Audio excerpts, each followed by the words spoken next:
Arestado sa Quezon City ang isang babaeng wanted sa Ifugao dahil sa mga kasong illegal recruitment at estafa. May unang balita si James Agustin. Sa kanyang pinapasukan trabaho sa Barangay Manresa, Quezon City, natunto ng pulisya ang 36 anyos sa babae na wanted sa Ifugao. Siya ang subject ng 2 arrest warrant para sa mga kasong illegal recruitment at estafa. Ayon sa QCPD, nakatanggap sila ng impormasyon mula sa mga pulis sa Ifugao na ilang buwan na nagtatago sa Quezon City ang babae. Nung binerify po namin yung area na ibinigay nila, unfortunately po, hindi po namin nakita yung tao gawa nung iba po yung pangalan na ginamit. Saan, sir? Sa trabaho? Sa trabaho po, bali na masukan po ito bilang sa isang veterinary clinic po.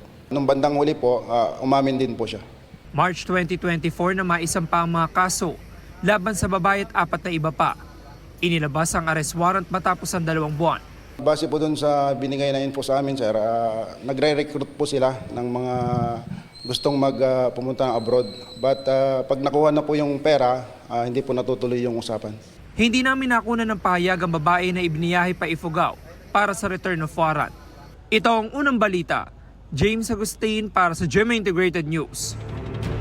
Kapuso, huwag magpapahuli sa latest news and updates. Mag-iuna ka sa balita at mag-subscribe sa YouTube channel ng GMA Integrated News.